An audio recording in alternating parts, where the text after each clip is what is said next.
Welcome back to my channel once again. I hope you're all doing good. और आज इस video में मैं बात करने वाली हूँ नवमांश के बारे में। आप में से शायद कुछ लोग जानते होंगे कि जब कोई ग्रह लग्न पत्रिका में एक अच्छी स्थिति में नहीं होता, लेकिन जब वही ग्रह नवमांश में एक अच्छी स्थिति में होता है, बली होकर बैठता है, तो वो अपना अच्छा रिजल्ट देना स्टार्ट कर देता है कुछ टाइम के बाद, या लेट्स से अपना अच्छा रिजल्ट देता है। और उसी जगह जब लग्न पत्रिका में कोई ग्रह अपनी बली स्थिति में होता है, लेकिन जब वो ग्रह नवमांश में एक अच्छी स्थिति में नहीं होता, तो वो अपना अच्छा रिजल्ट कुछ टाइम के बाद नहीं दे पाता। So let's talk about it in detail. Let's say आपकी कुंडली में सूर्य लग्न पत्रिका में एक कमज़ोर स्थिति में है, नीच का होकर बैठा है, और नवमांश में वही सूर्य उच्च का हो जाता है या एक अच्छी स्थिति में है। अच्छी स्थिति में कैसे हो सकता है? शुभ घरों को रूल करके एक शुभ घर में बैठा हुआ है, अपनी मित्र राशि में है, स्व राशि में है, या उच्च राशि में है। तो अगर सूर्य की ये स्थिति आपको नवमांश में देखने को मिलती है, तो आप ये मान के चलिए कि सूर्य से जुड़े जो भी सिग्निफिकेशंस हैं, जो भी सूर्य के कारकत्व हैं, उसके एलिमेंट्स हैं, उसको लेकर नेटिव की लाइफ में बढ़ोतरी होगी, उसको प्रोग्रेस देखने को मिलेगी। तो सूर्य के एलिमेंट्स क्या हैं, उसके सिग्निफिकेशंस क्या हैं? It represents father, it represents authorities, superior figures, government. It rules responsible attitude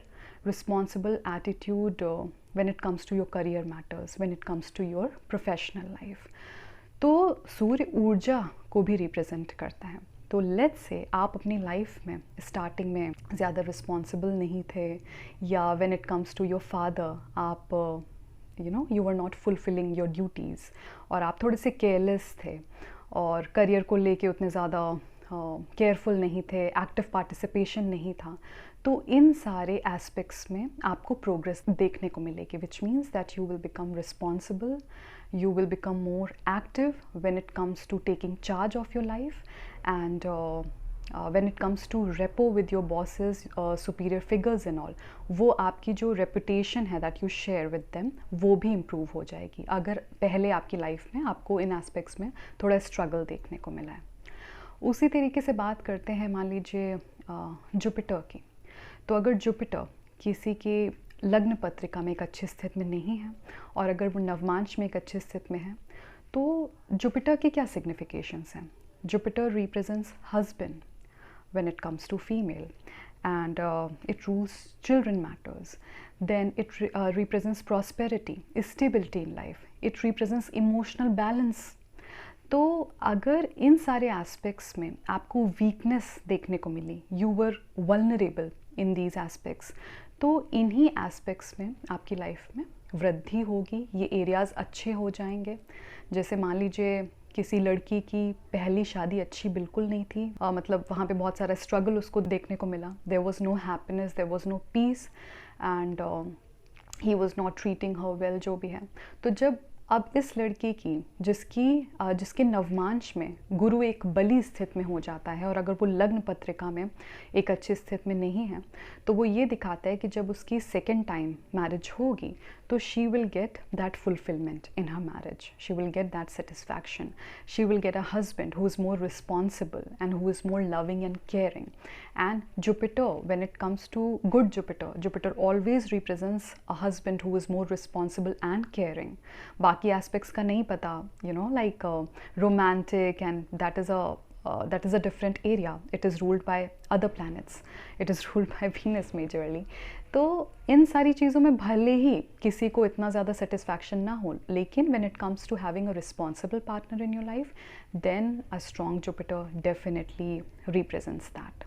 इसी तरह से गुरु संतान का कारक ग्रह है। अब मान लीजिए लग्न पत्रिका में ये दिखता है कि गुरु की जो भी स्थिति है, उसके कारण नेटिव के संतान सुख में कमी दिखती है, his progeny matters are getting affected.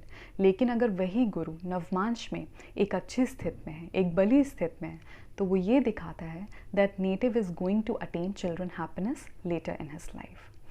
तो जब कोई भी ग्रह लग्न पत्रिका में एक अच्छी स्थिति में नहीं है, लेकिन अगर वो नवमांश में एक अच्छी स्थिति में है, तो वो यही दिखाता है कि उस प्लैनेट की प्रोग्रेस अच्छी दिख रही है, और वो अपने से जुड़ा फल दे पाएगा।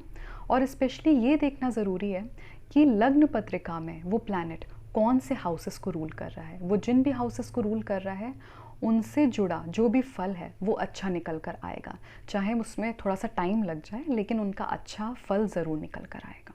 Now let's talk about another planet. We can talk about Mars. Mars is also a very important planet. It represents courage. It represents siblings. It represents risk-taking tendency in native. Fight off करने के attitude को मंगल दिखाता है. Challenges accept करने के attitude को ये दिखाता है. तो इसकी बहुत ही important place है हमारी life में, क्योंकि Mars किसी भी situation को गति प्रदान करता है. अगर किसी सिचुएशन में एक स्पीड नहीं होगी तो आप पीछे रह जाओगे आपकी लाइफ में.